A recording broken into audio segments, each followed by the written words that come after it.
Welcome to my party, we're just getting started. A life is a dream or a nightmare scarring. Hand me a drink cause I think I'm going all in. Get me a... 안녕하십니까. 2024년 4월 3일 이종근의 HQ 시간입니다. 이제 일주일 남았습니다. 대한민국이 망하느냐, 대한민국이 그래도 살아나느냐의 기로가 바로 이번 총선에 달려 있다고 한다면 그 총선 4월 10일까지 이제 딱 일주일 남았습니다. 여러분들은 지금 어디에 살고 계시든 선거 유세 장면을 보시거나 혹은 스피커 소리로 유세가 이루어지고 있구나 라고 여기실 겁니다. 이제 며칠만 있으면 깜깜이 선거가 됩니다. 무슨 말씀이냐 하면 여론조사가 나오지 않습니다. 여론조사를 하기는 하되 여론조사를 공표하지 않는 기간이 시작이 됩니다. 그 직전까지의 잔상 효과가 있습니다. 즉, 그 직전 마지막으로 공표되는 여론조사의 숫자가 유권자들에게 각인될 겁니다. 이렇게 돌아가고 있구나라는 그런 판세 말이지요. 물론 지금 벌어지고 있는 여론조사는 경마식 보도입니다. 1번 말이 지금 앞서가고 있습니다. 갑자기 3번 말이 튀어오고 있습니다. 경마장 가면 들으시는 그 아나운서의 장내 아나운서 목소리 아시죠? 그것처럼 지금 여론조사가 경마식입니다. 추세는 볼 수 있대. 그러나 실질적으로 정말 어느 만큼 어느 후보가 어느 숫자로 앞서거니 뒤서거니 하는 것은 사실 무의미할지도 모릅니다. 그러나 더 중요한 건 수면 위에서의 움직임보다 수면 밑에서, 땅 밑에서 마그마가 부글부글 끓어오르느냐 안 끓어오느냐의 사실 그런 어떤 체감이 더 중요한 시기일지도 모릅니다. 자, 4월 3일 이종근의 HQ, 이종근의 헤드쿼터 시간 시작해 보겠습니다. 오늘의 아시아 투데이, 오늘의 아투 일면 톱입니다. 선거철 합성사진 유무죄, 이것 여부에 처벌 갈렸다. 자, 이제 합성사진이 너무나 자연스럽게 이루어지는 세상입니다. 더군다나 AI 시대 아니겠습니까? AI 시대를 맞아서 정말 동영상마저도 진짜 가짜인데도 불구하고 진짜인 것처럼 허위로 그런 어떤 멘트를 한다거나 허위의 행동을 한다거나 이런 것들을 만들어내는 시대입니다. 그런데 이 기사에서는 어떤 것은 처벌을 받고 어떤 것은 처벌을 받지 않는데 과연 그 기준이 무엇인가를 친절하게 독자 여러분들에게 설명을 하고 있습니다. 최근 들어서 이재명 미 대표가 죄수복을 입은 것처럼 합성한 사진이 나돌면서 수사에 돌입했는데 어떻게 처벌이 수준이 될 건가에 대한 판단입니다. 선거마다 이제 허위 사실이 포함된 그런 합성 사진이 문자가 되고 있는데 사안마다 다르다는 거예요. 2017년 예를 들었습니다. 문재인 대통령 후보가 모 여성 정치인과 부적절한 관계를 맺는 듯한 합성 사진을 올린 A씨가 벌금 800만 원을 선고받았는데요. 그런가 하면 지난 2022년 경기도 모 지역구청장 예비후보 B씨가 윤석열 대통령 합성에 함께 포즈를 취한 것처럼 만들어 자신의 홍보물로 사용한 사례가 있는데 이 경우는 위반 행위에 해당되지 않는다라고 선관위가 판단을 한 겁니다. 공교롭게도 문재인 합성사진은 벌금이 선고됐는데 윤석열 대통령 합성사진은 선거법 위반 행위에 해당하지 않는다라고 했네요. 대상 때문일까요? 그런데 이 기사는 양쪽 모두 허위사실이 포함된 합성사진을 사용했지만 다른 결과가 나온 가장 중요한 게 허위사실, 즉 비방성이 있어야 위법성이 인정된다는 거라는 겁니다. 즉 문재인 사진은 모 여성과 부적절한 관계가 있는 듯한 그런 사진을 만들어서 비방의 목적이라면 좀 전에 윤석열 대통령의 사진은 비방성이 아니라 구청장 후보가 윤석열 대통령과 함께 찍은 사진인 것처럼 윤 대통령한테 어떠한 비방의 목적이나 허위사실의 어떤 목적이 직접적으로 있지 아니하고 자신의 이득을 취하기 위한 그런 합성사진이다. 그러니까 피해 당사자가 받았을 비방의 그런 어떤 여지가 없다. 이런 뜻으로 좀 해석이 가능하네요. 그러니까, 가장 중요한 건 선거에 영향을 미치려고 비방을 했다는 목적이 있느냐, 없느냐. 이게 중요하다는 겁니다.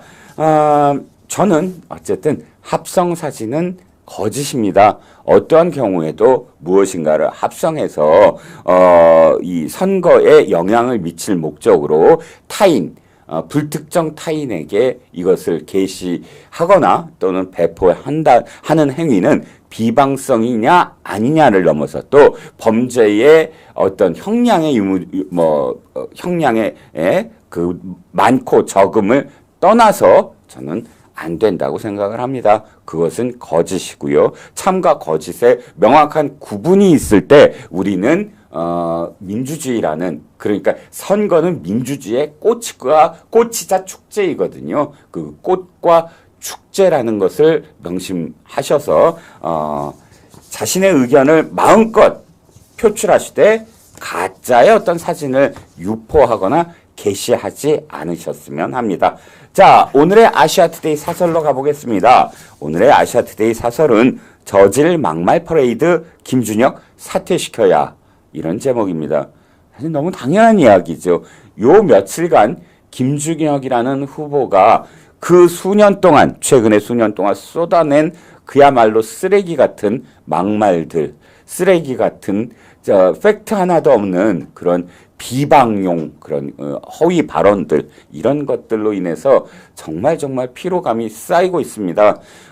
지금 민주당은 개별적인 문제다라고 거의 거리를 두고 있었습니다. 물론 2대 매춘 이런 막말에 대해서는 권고를 했죠. 사과를 권고하는 수준이지만, 그러나 오늘의 아시아투데이 사설에서는 사퇴시켜야 된다라고 지금 적시를 했습니다. 고구마 줄기처럼 계속 나오는 김준혁 더불어민주당 후보의 여성 비하와 역사 왜곡, 대통령 흠집 잡기가 경악할 수준에 이르자 후보 자격이 없다는 비판이 거세게 일고 있다라는 거고요. 제가 아까 조금 전에 말씀을 드렸지만 김한란 이화여대 총장이 이 대상을 미군에게 성상납했다. 박정희 전 대통령이 위안부 초등학생과 성관계를 하고 최태민 목사와 마약을 했다라는 주장이 이어지고 있습니다. 물론 이거보다 더 심한 말들도 더 많이 나오고 있고요. 오늘도 역시 되풀이되고 있습니다. 김준혁의 지금 이런 막말은 거의 금광처럼 노다지로 지금 캐내지고 있는 상황입니다. 지금 이 사설은 그래서 박 전 대통령 유족이 사자 명예훼손 혐의로 경찰에 고소했고요. 이화여대도 김 후보의 사퇴와 사과를 요구했고요. 또 한국 여성단체도 이화여대 발언과 관련해서 사퇴를 촉구했습니다. 그런데 실제로 사람들과 말해야 되는 단체가 있죠. 바로 민주당과 늘 관련이 있는 여성단체들, 민주당의 자신의 어떤 여성운동, 운동가들을 늘 비례대표로 보내주고, 서로 카르텔을 맺고 있는 이 여성단체들은 입을 다물고 있다는 겁니다. 더군다나요, 지금 민주당은 굉장히 많은 여성 후보가 이화여대를 나왔습니다. 서영교, 강선우, 이런, 안기령, 이런 사람들 모두 다 이화여대를 나왔죠. 이 이화여대 출신의 여성 후보들은 왜 아무 말도 하지 않을까요? 왜 이화여대생들을 매춘부로 올려놨다, 매춘부로 성상납했다라는 그 말이 이 사람들에게는 이화여대의 명예와 별로 상관이 없다고 여기는 걸까요? 아니면 김준혁 후보와 똑같이 김한란 2대 초대 총장이 2대생들을 성상납했다고 생각하는 걸까요? 거기에 대한 동조를 하는 걸까요? 동감을 하는 걸까요? 그것이 사실이라고 믿고 있다는 걸까요? 아니면 그야말로 민주당이 늘 보여온 행태, 조국이란 자나 문재인, 이재명 이런 자들이 늘 보여온 행태처럼 우리가 하는 것은 무조건 선한 것이다. 우리가 하는 말은 무조건 선한 말씀이다. 상대가 하는 것은 무조건 악한 행동이고 상대가 말하는 것은 무조건 나쁜 말이다. 막말이다. 그러므로 우리 후보가 한 말이기 때문에 이것은 시시비비를 가릴 이유가 없다. 이런 내로남불 때문입니까? 스스로 앞으로 이화 여대와 관련된 그 어떤 모욕을 해도 이 네 사람은 앞으로 말을 하지 말아야 됩니다. 왜? 매춘부라고 얘기했는데도 가만히 있는 사람들이 그 어떤 비판이나 비난을에 대해서 반발할 자격이 있을까요? 저는 없다고 생각을 합니다. 자, 사설은 그 다음에 국민 눈높이에 전혀 맞지 않는 국회의원 후보를 공천하고 모른 체 하는 것은 국민을 무시하고 얕잡아 보는 것이다. 이런 후보를 당에서 정리하지 않는다면 국민이 투표로 심판할 수밖에 없다라는 말로 사설을 끝냈습니다. 그런데 제가 입에 사실 담기 싫어서 읽지 아니한 부분이 하나 있는데 읽어드리지요. 이 김준혁이라는 자는 윤 대통령한테 이렇게 얘기를 했습니다. 6개월마다 정신감정을 받아야 하고 문제가 있으면 대통령을 그만두게 하는 법을 만들어야 한다고요. 누가 정신감정을 받아야 될까요? 정말 참담합니다.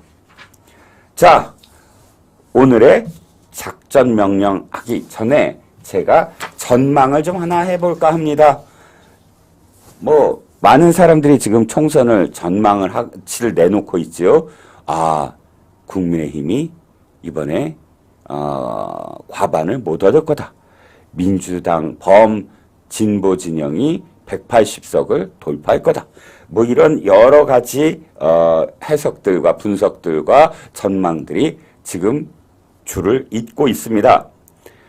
그런데 저는 그야말로 진짜 벌어질 일, 그걸 그대로 제가 예상해 보겠습니다. 어떤 일들이 벌어질까요? 22대 국회가 시작되면 바로 국회는 즉시 열리는 날부터 난장판과 종북 경쟁과 개그 콘서트가 열릴 것이다. 사실 누가 봐도 뻔한 전망이라고 비판을 하실 겁니다. 참담한 기분으로 전망을 계속해 보겠습니다. 자, 22대 국회가 6월 달에 열리자마자 국회의원 선서를 하자마자 제일 먼저 벌어질 일은 주요 국방 기밀이 북한의 김정은 정권한테 넘겨질 것입니다. 이것은 정해졌습니다. 피할 수 없는 상황이 이제 일어날 겁니다.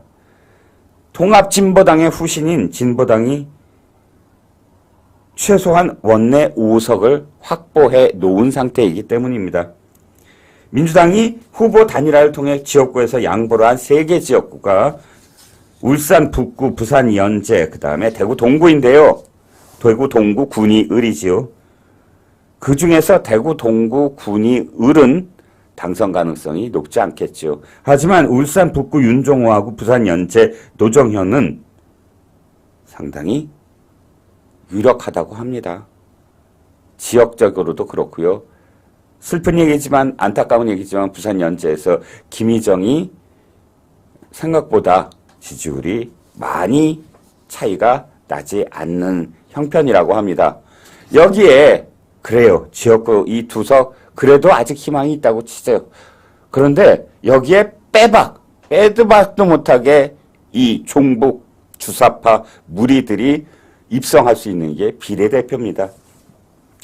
비례대표로는 이 진보당 출신들이 아예 당선권에 3명이나 들어가 있습니다. 정혜경 전 진보당 경남도당 부위원장 비례 5번입니다. 전종덕 전 민노총 사무총장 그리고 손솔 전 진보당 수석대변인 각각 11번과 15번입니다.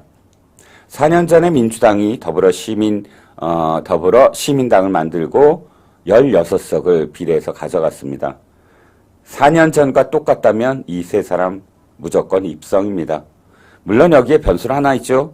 조국 혁신당이 현재의 지지율을 그대로 유지한다고 한다면 아마도 이 중에서 15석까지 가지 않을 가능성도 있습니다. 그러나 안타깝게도 11번까지는 가능성이 있다고 해야 되겠지요. 그러면 가장 최악, 아이고 그래도 국민의힘이 굉장히 선전화해서 지역구에서 울산 북구와 부산 연제를 수호한다 하더라도, 그리고 조국 혁신당이 많이 빼앗아 가서 15번까지 이번에는 가지 않는다고 하더라도 1번과 11번 이 두 사람은 최소한 확정적이라는 겁니다. 그리고 보나마나 국방위에 넣어달라, 아마 때를 쓸 겁니다. 그러면 어떻게 됐겠습니까? 국방위나 정보위는 국가의 기밀을 국회의원에게 공개하는 그런 상임입니다. 난감합니다. 정보위에서는 국정원이 대외 공표를 하지 않는 선에서 굉장히 높은 급수의 국가 기밀을 국회의원들에게 공개를 하고요. 국방 역시 마찬가지입니다. 국방부와 그다음에 전 군이 국가의 안보를 위해서 국회의원들과 머리를 맞대고 정보를 공개를 하고 그것에 대해서 앞으로 어떻게 할 것인지를 토의하는 그런 상임입니다. 이 자들이 들어가서 무엇을 할까요? 이 자들이 어떠한 자들인지 아시잖아요. 지금으로부터 수년 전 헌법재판소는 헌정사상 처음으로 통진당을 해산시켰습니다. 아무리 통진당을 해산이 안 된다, 이건 뭐 헌법에 위배된다 아우성을 치더라도 시청자 여러분, 골방에 다 들어앉아서 수령님이 남침을 해서 내려오면 우리는 무엇을 해야 할 것인가 수기를 하고 고민을 하고, 그렇다 총을 탈취해서 해와 전화국을 파괴하고 통신망을 교량시키자, 이런 말들을 한 자들입니다. 이 속에는, 이 정당의 속에는 별의별 사람들이 다 있었습니다. 끔찍한 얘기가 거기까지 하죠. 그런데 이 종북 경쟁이 보나마나 민주당에 있는 그런 한총련 출신들과 함께 종북 경쟁을 벌일 겁니다. 두 번째 예상할 수 있는 건 바로 민주당과 조국당 초선들 21대에서 보여줬던 이 민주당의 초선들 개그 콘서트 했던 거 기억하시죠? 3M, 한국 3M을 한하고 땡땡땡땡이니까 한동훈의 딸이다. 그래서 기부금을 뭐 어떻게 했다. 뭐 이런 식의 말도 안 되는 헛소리를 했고, 우리의 김남국은 그때 당시에 핸드폰을 들고 열심히 코인을 사고 팔면서 밤을 꼴딱 새고 바로 상임위에 나가서, 그 상임위가 뭐냐면 한동훈 법무장관의 공청회였습니다. 한동훈을 추궁한답시고 이모 교수를 한동훈의 이모라고, 이모와 함께 논문을 썼다고 그렇게 이야기했습니다.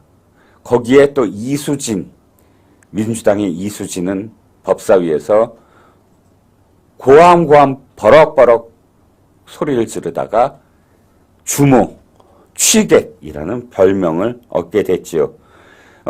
이런 것들이 사실 정말 우픈 그런 추억인데요. 이번에 그것보다 더 심한 사람들이 들어갑니다. 차라리 이모가 낫더라 라는 소리가 분명히 나올 겁니다. 아까 사설에서도 말씀드렸지만 그런 막말을 아무 생각 없이 하는 자들이 들어가서 어떤 말들을 할 건지 그냥 눈에 환히 보이지 않으십니까?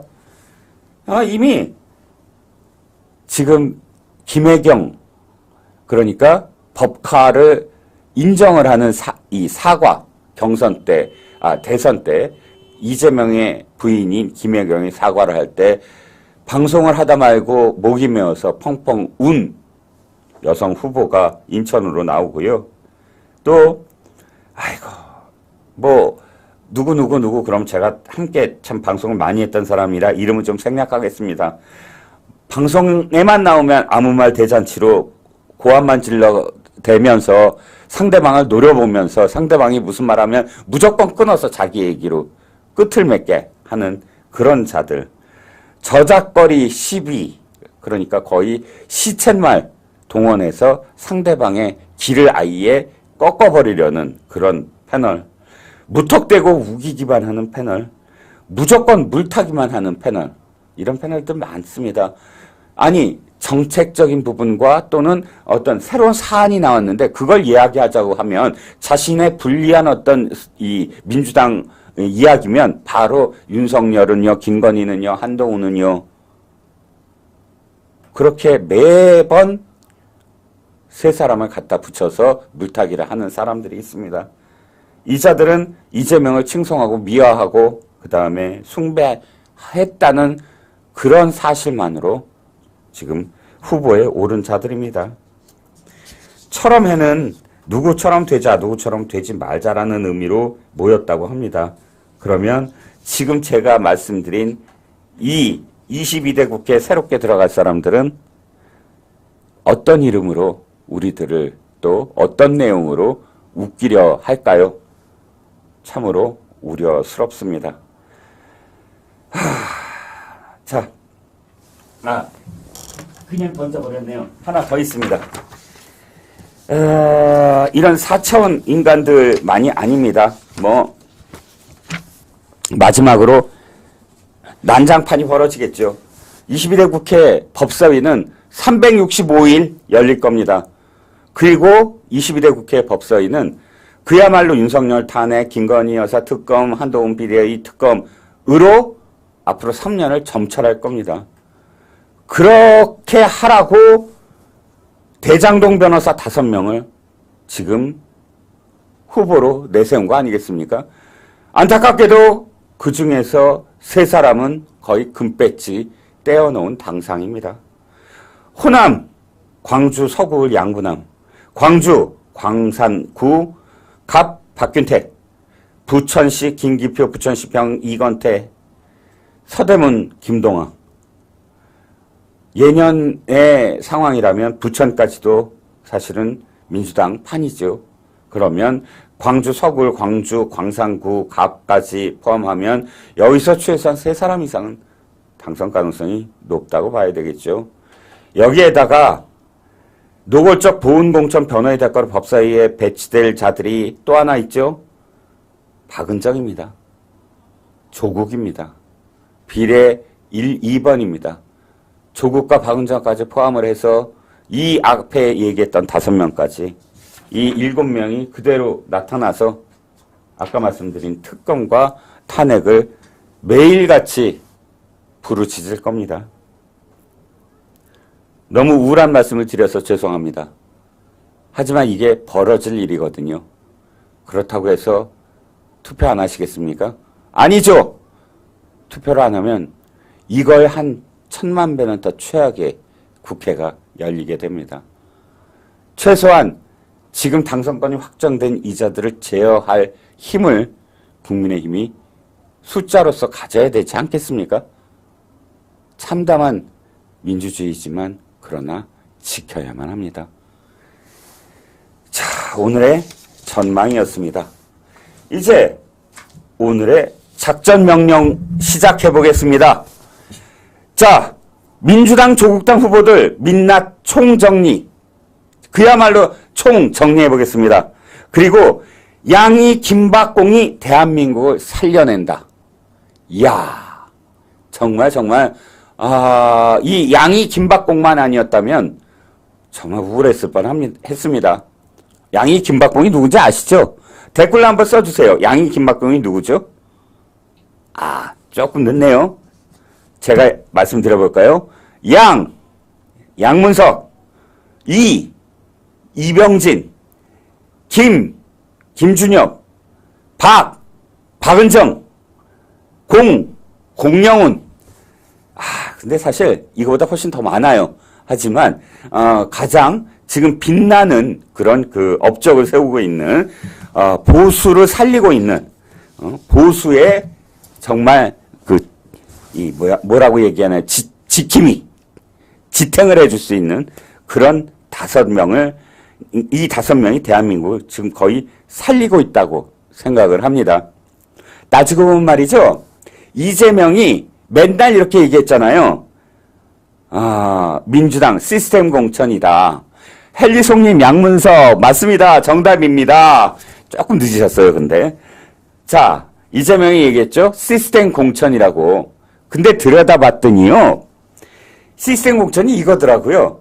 그래도 비교적 정상적인 후보들을 다 걸러내고 가장 문제점이 있는 비정상 후보들을 찾아내는 게 바로 이자들의 시스템 공천이더라고요. 문제 아들만 골라서 공천을 주자. 이게 이번 공천의 핵심 시스템이었습니다. 알고 봤더니요. 예상은 했지만 진짜 이럴 줄 몰랐습니다. 대단하죠. 자, 아까 말씀드렸듯이 양문석 그 전에 사실 하나만 더 말씀드리고 양문석으로 넘어갈게요. 이게요. 사실 아까 제가 말씀을 드리다가 많은데 양문석부터 말씀을 드릴게요. 오늘 또 터졌어요. 뭐가 터졌느냐? 지금 도대체 우리 아토TV의 시청자분들도 되게 궁금한 게 있을 거예요. 나도 궁금해요. 자, 이 양문석이라는 사람은 통영 사람이에요. 통영에서 국회의원을 2번이나 나왔어요. 그 다음에 경남 도지사 선거에도 한번 나갔죠. 그러니까 얘 뿌리가 거기에 있는 사람이에요. 그런데 서울 반포 잠원동에 아파트를 사요. 그럴 수 있죠.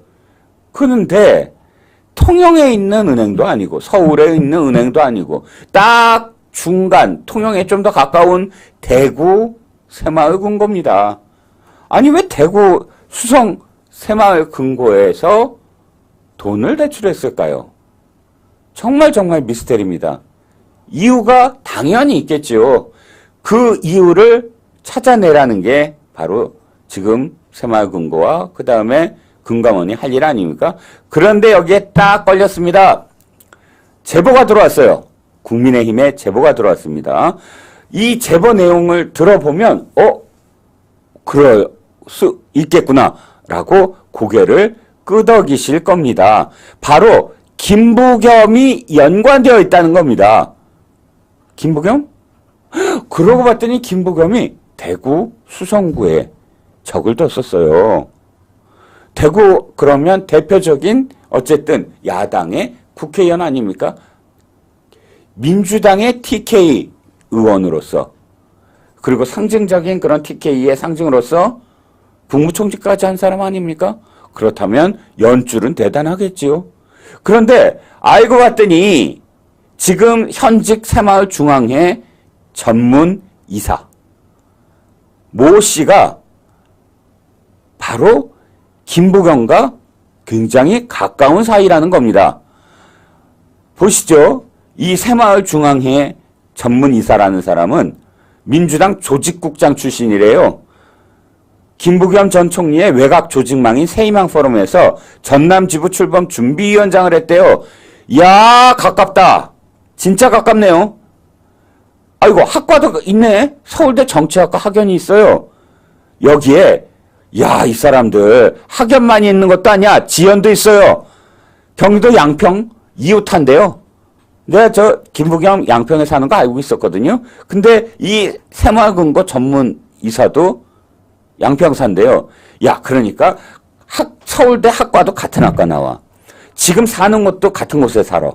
근데 옛날에 김부겸의 외곽조직망의 또 그 전남 지부위원장이야. 그리고 민주당 조직국장 출신이야.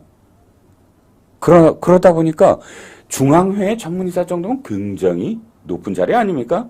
아니, 새마을금고, 각 새마을금고에 어찌됐든 이 정도의 힘은 쓸 수 있는 자리 아닙니까? 그러니까, 와, 지금 양문석에게 이 모든 것들을 해줄 수 있는 자리에 있는 사람이 뭐 제가 추정하는 겁니다. 뭐 확언하는 건 아닙니다. 자리에 그런 것을 해줄 수 있는 자리에 있는 사람이 김부겸과 이렇게 가까운 사람이야? 물론 김부겸은 입장문을 발표하고 소설이다. 기초적인 사실관계에 맞지 않는다. 대구 수성 새마을금고 소재지는 내 지역구 수성갑이 아니다. 그리고 지역구 의원 출신의 영향력으로 대출이 이루어진 것처럼 의혹을 제기했으나 내가 대출에 관여한 적 없다. 이렇게 얘기를 합니다. 그런데요, 따지고 봤더니 새마을금고 그 전문 이사 자리가 바로 저 김부겸의 행안부 시절, 원래 새마을금고가 금융위 이 밑에 소속이 아니에요. 관할이 아니에요. 행안부 관할이에요. 그러니까 행안부 장관이 새마을금고 전문이사 이렇게 임명되도록 충분히 할 수 있는 자리입니다. 장관이. 그러니까 그때 추천해달라는 요청이 들어왔다. 이게 김부겸 얘기예요. 그래서 산업자원부 장관 보좌관 출신이라 자격에 문제가 없다고 판단해서 했다. 이런 겁니다. 그런데 추천은 업무와 관련한 만남이나 통화를 한 적 없다라고 얘기합니다. 하지만 시청자 여러분 어떻게 생각하십니까?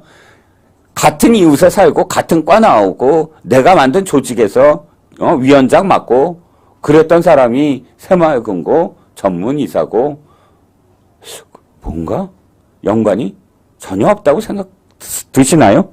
저는 전혀 연관이 있다는 생각만 듭니다. 자, 여기에 이제 김준혁과 관련해서는 한마디 더 드리지요. 김준혁이 드디어 마침내 끝내 사과를 했습니다. 그런데요, 사과를 해서 불씨를 끌려고 했더니 조상호라는 변호사 아시죠?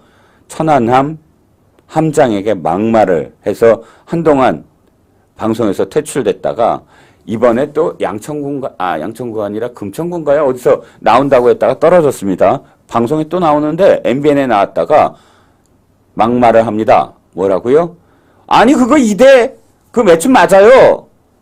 그거 다 사실이에요. 라고 이야기했습니다. 아마 김준영이 되게 미울 겁니다. 자기 사과로 이게 빨리 덮어져야 되는데 조상호가 다시 살려냈습니다. 이게 팀킬일까요? 아니면 팀플레이일까요? 자, 넘어가지요.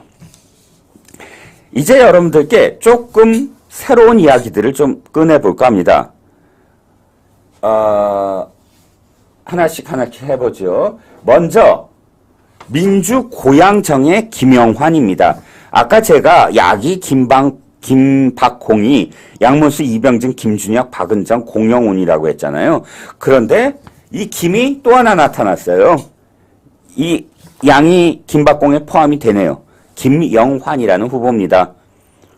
민주고양정이고요. 그런데 자기 딸이 유치원 수업에서 불이익을 당했다고 갑질을 했습니다. 유치원 교사를 갑질을 했습니다. 그러자 이 유치원 교사가 너무너무 억울하고 그래서 통분을 해서 민주당에 이런 사실을 다 알렸는데도 불구하고 민주당은 묵살했다는 겁니다. 내용인즉슨 이겁니다. 유치원 교사입니다. 2015년 3월입니다. 지금 이 딸은 아마도 장성을 했겠네요. 자, 3월에 고양시 한 병설 유치원 교사였던 A씨가 김영환 후보의 딸에게 바깥놀이 수업, 그러니까 놀이터에서 놀고 또 꽃밭 등 체험 수업을 하는 그 수업에 참여할 건가를 물었다고 합니다. 이게 보통 참여를 하고 싶지 아니한 아이들을 또 억지로 끌고 가서 참여하게 하면 사실 그 아이에게는 상당히 그러니까 원하지 않는 것을 억지로 시킨 꼴이 되잖아요. 그래서 아이들한테 다 물어보고 하고 싶지 않다는 그런 학생들만 따로 실내에서 할 수 있도록 동료 교사한테 맡기고 그런 다음에 이쪽에 와서는 그러니까 참여하겠다는 아이들만 데리고 나가서 야외 그 체험학습을 한 겁니다. 그리고 이 교사는 이렇게 체험학습을 했다라고 사진에 올렸어요. 그런데 이 김영환 부부가 화가 난 겁니다. 아니 우리 딸을 왜 배제시킨 거냐? 어디다 대고 이러느냐? 뭐 거의 그 수준이었겠죠. 그리고 바로 학교 교장한테 항의도 하고 뭐 한 거 했나 봅니다. 그 다음부터 이 유치원 교사 A씨에게 정말 지옥과 같은 일들이 벌어지는 겁니다. 고향교육지원청의 장학사 초등과장이 20여 차례에 걸쳐 전화조사와 장학지도를 하고 경기도 교육청 감사실에 해당 교사가 고의로 배제했다면서 복무감사를 또 진행했고 그해 10월 직위 해제 처분을 받고 경기도 교육감은 아동복지도 위반 혐의로 A씨를 검찰에 고발까지 했다고 합니다. 이 과정에서 A씨는 정신적 피해를 호소하면서 병원에 입원하기도 했다는데요. 그리고 2015년 5월 그리고 10월 4개 언론사에서 이 A씨가 원아들에게 폭언했다는 그런 사실이 없음에도 불구하고 그런 한 것처럼 언론 보도까지 내보내서 A씨가 언론사를 상대로 손해배상을 받기도 했다고 합니다. 승소를 한 거죠. 왜냐하면 그게 허위사실이었기 때문입니다. 그 다음에 의정부 지방검찰청 고양지청이 고발 사건이니까 A씨에 대해 모두 혐의 없음으로 불기소 처분을 했습니다. 경기도 교육감이 항고했으나 고등검찰청에서도 이걸 기각했다고 합니다. 이런 직위해제 처분, 정지처분 모두 처분 취소를 받았고요. 2015년에 일어난 일에서 2016년도까지 이어졌으니 1년여를 사실 이렇게 지옥 같은 나날을 보낸 겁니다. 이렇게 결론이 나자 김영환 부부는 또다시 2017년 아동복지도 위반 혐의로 검찰에 고발했고 검찰은 재차 혐의 없음으로 종결했습니다. 집요하기로 말하면 정말 끔찍하게 집요합니다. 검찰에서 이미 무혐의 처분 나온 것을 사건 발생 2년 후에 또다시 검찰에 고발을 하는 이 사람들, 이런 사람들이 국회의원이 되면 어떤 일이 벌어질까요? 대표적인 강약, 약강, 대표적인 내 아들만 최고, 내 딸만 최고, 대표적인 어따 대고 내 딸을, 이런 식의 사람들이 국회에 나온다고 지금, 후보에 나온다고 유세장에서 지금 유세를 벌이고 있겠죠? 지금 생각해도 다시 끔찍합니다. 그 다음 양이 김박공의 일을 담당하고 있는 이병진 후보의 갭투기 의혹입니다. 이병진 후보는 평택을입니다. 평택을인데 어떤 일이 있냐고요? 도대체 재산 신고 내역을 들여다봤더니 알 수가 없다는 겁니다. 상식적으로 납득할 수 없는 재산 신고 내역이라는 거죠. 뭐 안중, 서정동에 2개 필지, 안중과 팽성에 답 2개 필지, 서정동 대지 1개 필지 등 토지, 그 다음에 뭐 용이동, 미양면 건물, 또 배우전은 죽백동 아파트, 장남은 충남 예산 임야. 와, 이 온 가족이 완전히 부동산의 전문 무슨 뭐 떴다방 전문가들입니까? 와, 다양하게 공장 건물, 또 주택, 또 아파트, 또 임야, 또 답, 뭐 온갖 종류의 그 부동산들을 다 소유하고 있는데요. 아이고, 부동산 소유? 아유, 소유하라 그러세요. 그게 중요한 게 아니에요. 소유해서 정당하게 뭐 세금도 내고 뭐 정당하게 그것을 이용하면 제가 눈 감아 드릴게요. 그런데 그렇지 않은 것 같습니다. 그 다음을 넘어가 볼게요. 채무액이 54억 원입니다. 농협과 수협에서만 15건, 50억 원의 대출을 받은 겁니다. 와, 아니 이 사람이 교수라고 하는데 2000년대 중반에 퇴직을 했답니다. 그런데 도대체 이 퇴직한 이후에 무슨 돈으로 이런 임야와 대지와 답과 주택과 건물, 공장 건물을 산 거냐. 그 다음에 장남 역시 학생 신분이에요. 어디서 많이 기시감이 들죠? 공영운 군인 신분인데 시가 11억 8천만 원, 지금 30억 어치 부동산을 증여받은. 여기도 학생 신분인 장남이 임야를 취득하고 있네요. 이게 아마 증여를 했겠죠? 어떻게 증여를 했을까요? 돈도 못 버는 학생이 증여세를 냈을까요? 자, 그 다음에 자금 출처 계속 나오죠.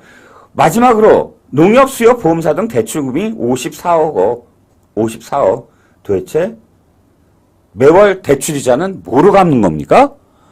아니, 대출을 54억을 했으면 대출이자는 도대체 뭐로 갚는 거냐고요. 어떻게 생활을 유지하는 겁니까?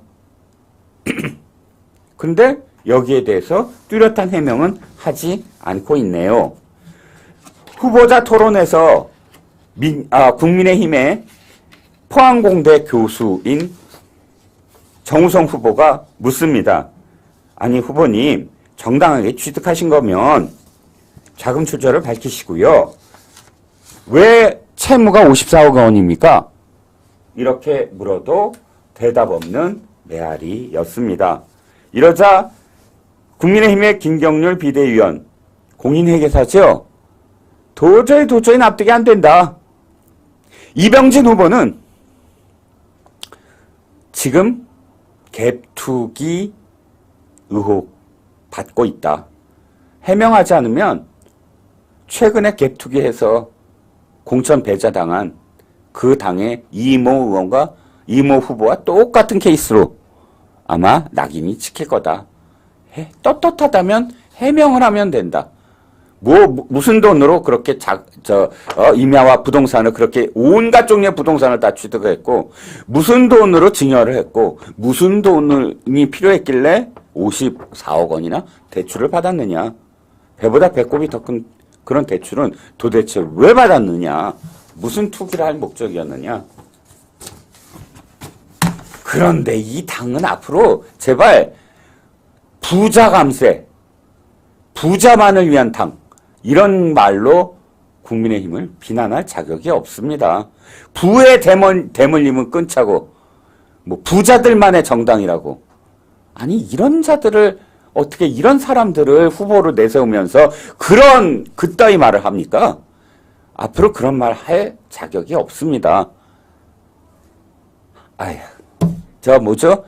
이재명 대표, 신혼부부한테 윤석열 대통령이 1억 5천씩 증여하는데 비과세 하자. 그러면 엄마 아빠가 그래도 모아놓은 돈 중에 1억 5천이라도 증여를 해서 그 돈을 갖고 자립심 있게 결혼 자금으로 쓰고 시드머니가 된다면 결혼 더 많아질 거다. 결혼할 사람이. 이 얘기를 어떻게 받았는지 아십니까? 이 나라에 1억 5천을 줄 수 있으면 초부자다. 그 초부자들한테 지금 세금을 면제해 주는 거다. 그게 초부자 감세다. 이렇게 얘기를 했어요. 그런데 그런 이재명이 공영운 같은, 지금 이병진 같은, 이영선 같은 그런 후보들을 적격 판정을 했습니다. 딸한테 20억, 아들한테 30억, 지금 가치가 있는 그런 부동산을 증여하고, 증여세 냈는데 뭐가 문제냐. 증여세를 증여세에 증여가 또 붙잖아요, 세금이. 그것까지 내가 냈다. 적법하다. 뻔뻔스럽게 이렇게 얘기하는 부자. 적격 판정을 내린 이재명. 이제 앞으로 당신 입에서 초부자 감세 이따위 얘기하면 안 됩니다. 당신 입에서 부자의 대물림 이런 얘기하면 안 됩니다. 아시겠습니까? 자,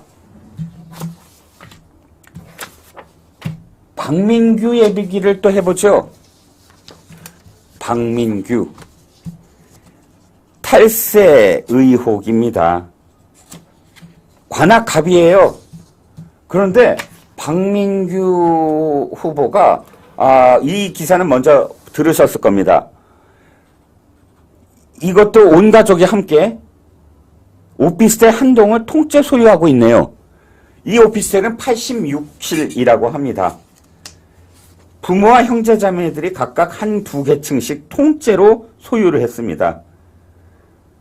그러니까 여기서 다 월세를 받으면 이야 대단하겠네요. 그런데 이 사람도 참 뻔뻔합니다. 상대 후보인 국민의힘 관악갑 유종필 후보가 월세 장사다라고 비판을 하자 바로 선거법 위반으로 고소해버렸어요. 아니 고소한 이유가 뭔지 아십니까? 84실이어야 되는데 84채라고 한 것은 마치 재산을 많이 가진 것처럼 보이게 하는 비방 목적이라는 거예요. 아니 박민규 후보 84실을 갖고 있으면 재산이 많지 않은 겁니까? 아니 84실은 아주 적은 거고 서민이고 84동은 부자입니까? 84실을 갖고 있는 그 동 한 채를 갖고 있는 이 일가가 서민입니까? 부자가 아닙니까? 많이 가진 것처럼 보이게 했다고요? 이것도 기가 막힌 일인데 오늘 김경률 국민의힘 비대위원 야 이거 탈세한 것 같습니다 라고 이야기했어요. 이유는 이겁니다. 86개 시를 보유하고 있는데 보도에 의하면 월세가 75만 원에서 85만 원이 나오고 한 개 호실에서요. 관리비 13만 원 등 한 호실에 1년에 1,000만 원이 나온다고 합니다. 연간으로 따지면 8억 6천만 원이고요. 관리비까지 하면 10억 원입니다. 그러면 일가족이 보유한 호텔에서 연간 8억 6천만 원의 임대 소득이 나오고 후보 한 명만 따져도 1억 원 상당의 임대 수입이 발생하는데요. 본인이 신고한 2023년 세금 납부액은 170만 원에 불과합니다. 가능합니까? 월 임대 사업으로만 월세로만 해서 연 1억 원이 넘는 수익을 갖고 있는데요. 세금을 170만 원 냈대요. 170만 원. 기가 막힙니다. 어떻게 하면 이렇게 할 수 있는지 그 방법 좀 알려주세요. 저도 이렇게 절세를 좀 해보고 싶습니다. 꼬박꼬박 국세청에서 내라는 대로 꼬박꼬박 내는 사람 심정 무너집니다. 아니 당연히 공직에 출마 의지를 갖고 있었다면 연간 110만 원, 160만 원의 세금 신고를 할 수가 있나요? 아니 처음부터 아마도 국회의원이 될 생각이 없는데 그냥 호박이 넝구째 들어온 건지 아니면 국회의원이 될 생각이 있었는데도 불구하고 아이고 이건 아무것도 아니다. 봐라 양문석, 공영훈 부터 이병진부터 온갖 후보들 봐라. 저런 사람들도 전부 다 후보 되는데 국회의원 되고 아니 철험해 21대 총선에 철험해 같은 사람들이 전부 다 국회의원 되는데 그거 지켜보면서 에휴 이 세금 이렇게 생각했을 가능성이 더 높다는 겁니다. 그런데요 이 사람은 올해 1월 출마 선언 이후에 청년 주거 정책 도입을 약속했다고 합니다. 말이나 말지. 이런 말이나 하지 말지. 어떻게 이렇게 하나같이 위선적일까요? 자, 그러다 보니까 지금 선거판이 정말 요동을 치고 있습니다. 그래요. PPNU님, 아이고, 이 민주당 후보들, 이 의혹들 이야기하다 보면, 오늘 1시간 갖고 모자랄 것 같아요. 이게 정리한 표 한번 보여주세요. 그래서 다 표를 정리했으니까 쭉 일별하시면 그냥 끝나버립니다. 양문석, 박은정, 김준혁, 공영훈, 박민규, 이영우, 이병진, 이상식. 이상식은 왜 또 이우환 작가의 위작 뭐 설도 있고요. 백선희 이사장 조카 학점 조작 의혹, 김준형 막 계속 들으시죠? 딸, 아들, 뭐, 미국적에다가 반미주의자가, 미국적 아들은 병역 기피 의혹이 있고, 김현정, 평택병, 라임 사기 사건 김봉현, 폰타나 멤버, 한정의 사무실 특혜 임대 의혹, 이강일, 갭투기 의혹, 김기표, 갭투기 의혹, 문진석, 갭투기 의혹. 참, 더 있는데 이것만 하겠습니다. 그러다 보니까요, 지금 경기 남부가 완전히 흔들리고 있는 겁니다. 원래요, 경기 남부는 민주당 판 맞아요. 그리고 민주당에서 수원에서부터 출발합니다. 벨트화의 시작이 수원인데, 수원의 수원청에 박강원과 그 다음에 김진표 이 두 사람이 그 역할을 했어요. 포스트를 딱 수원에서 잡고 그 다음에 경기 남부를 쭉 바람을 벨트화해서 민주당의 바람을 일으킵니다. 그런데 아시다시피 수원청 박강원을 내치고 누구를 안 쳤습니까? 김준혁이라는 자를 안 쳤습니다. 김준혁이 포스트 역할을 할 수 있는 자입니까? 중심이 박강원이 중심이 돼야 되는데 김준혁은 지금 자기 망언한 거 수습하기 바쁩니다. 그게 없더라도 사실 포스트가 될 수 있는 능력을 가진 자가 아니지요. 그러다 보니까 지금 아까 말씀드린 거의 모든 후보들이 모두 다 지금 경기 남부예요. 자, 이상식, 용인갑, 평택을, 아까 말씀드린 평택을, 이병진, 김준혁, 양문석, 안산, 제다입니다, 제다. 김준혁, 수원청, 해서 지금, 공영훈까지, 이 화성을, 공영훈, 이렇게, 하다 보면, 평택, 화성, 용인, 그 다음에 수원, 안산, 이런 전통적인 민주당 텃밭들이 모두 다 부실 검증 때문에 자격 미달인, 함량 미달인 이런 자들이 지금 민낯을 드러내고 있다는 겁니다. 그래서 더불어 어찌됐든 이 대한민국이 망하기 일보 직전이었는데 양이, 김박, 공이 나서서 지금 대한민국을 살려내려고 하고 있다라는 겁니다. 일주일 남았습니다. 양이 김박공의 그런 그 반사 이익만 바랄 수는 없습니다. 한동훈 비대위원장 눈을 비비면서 컵라면을 먹는 모습이 아마 시청자 여러분들도 보셨겠지만 많은 국민의힘 지지자들의 가슴을 울리게 했습니다. 그리고 뛰쳐나오게 했습니다. 오늘도 춘천 등 한동훈 비대위원장이 가는 곳마다 많은 사람들이 나온 이유가 바로 한동훈 혼자 지치게 놔둘 수는 없다라는 그런 뜻인 것으로 생각을 합니다. 그 마음이 일주일 동안 더 이어져서 이 나라가 더 이상 망가지지 않도록 해야 되겠다라는 생각을 해봅니다. 자, 오늘의 작전명령 양이 김박공 그리고 조국당, 민주당, 민낯 총 정리해봤습니다. 다음 주 수요일 이 시간이면 아마 출구조사가 나오고 떨리는 마음으로 그 결과를 개표 결과로 이어질 것으로 아마 개표 결과를 지켜보시고 계실 겁니다. 다음 주 이 시간에 여러분들 모두 웃음꽃이 피는 그런 순간이 오기를 정말 소원하고 기도하겠습니다. 오늘 작전명령 여기까지입니다.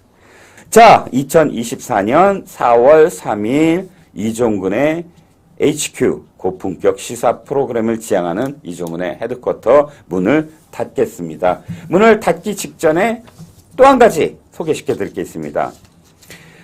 여론조사 보면 짜증 나시는 분들 많았을 거예요. 그런데 한 가지 단비, 떼비처럼 가뭄에 아주 시원한 그 비처럼 한국경제가 발표한 모바일 웹조사, 와, 많이 뒤지고 있다는 그런 지역들에서 까봤더니 도리어 이기고 있더라라는 내용이 있었던 바로 그 여론조사입니다. 모바일 웹조사.